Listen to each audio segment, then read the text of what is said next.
टूनी चिड़िया और पिंटू कौवा। बहुत समय पहले की बात है। चंदन वन में बहुत से जानवर और पक्षी बड़े प्रेम से रहते थे। इस शांत वन में टूनी चिड़िया का भी एक सुंदर घोंसला था। चंदन वन के सभी जानवर और पक्षी बहुत ही अच्छे और दयालु थे। सभी एक दूसरे से मिलकर रहते थे। फिर एक दिन चंदन वन में पिंटू नाम का बहुत ही शरारती कौवा आ गया, जो आए दिन कुछ न कुछ बदमाशियां करने लगा। पहले सबने इग्नोर किया, लेकिन फिर सब पिंटू से बड़े परेशान हो गए। अपने काले रंग की तरह उसका दिमाग भी काला था। जिस पेड़ पर टूनी चिड़िया अपने जोड़ीदार के साथ रहती थी, वो कौवा भी उसी पर अपना घोंसला बना लेता है। नेक दिल टूनी चिड़िया को इससे कोई फर्क नहीं पड़ता। रोज की तरह टूनी चिड़िया अपने पति के साथ मिलकर दाना लेने के लिए चली जाती है, लेकिन पीछे से पिंटू कौवा टूनी चिड़िया का घोंसला चोंच मार मार कर जमीन पे गिरा देता है। शाम को जब टूनी चिड़िया अपने पति के साथ वापस आती है, तो अपने घोंसले को जमीन पर गिरा देखकर बहुत दुखी हो जाती है। उसका घोंसला जमीन पर बिखर गया था।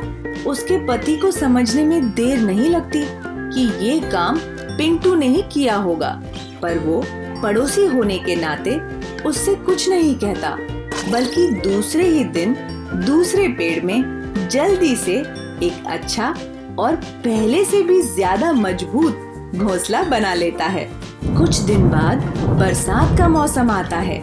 एक रात जब सभी सो रहे होते हैं, तभी बहुत तेज बारिश होती है। साथ में तेज हवाएं भी चल रही होती हैं। उस रात बहुत से कमजोर पेड़ गिर जाते हैं। पिंटू जिस पेड़ पर रह रहा था, वो पेड़ भी गिर जाता है। इस वजह से पिंटू को बहुत चोट लग जाती है। तेज आंधी और चोट की वजह से पिंटू बेहोश हो जमीन पे आ गिरता है। सुबह जब टूनी चिड़िया अपने पति के साथ दाना लेने के लिए जा रही होती है, तो रास्ते में उन्हें पिंटू बेहोश पड़ा हुआ दिखता है। दोनों को पिंटू पर दया आ जाती है।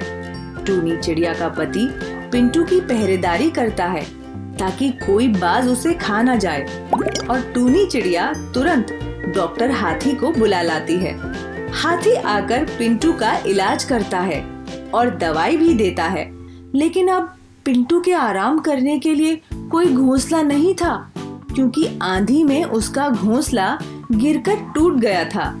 टूनी चिड़िया डॉक्टर हाथी से रिक्वेस्ट करती है कि वो पिंटू को उसके घर पर छोड़ दें, और डॉक्टर हाथी पिंटू को टूनी चिड़िया के घर पर छोड़कर चले जाते हैं। अब दोनों पति पत्नी मिलकर पिंटू कौवे के खाने का इंतजाम करते हैं। थोड़ी देर बाद पिंटू को होश आ जाता है।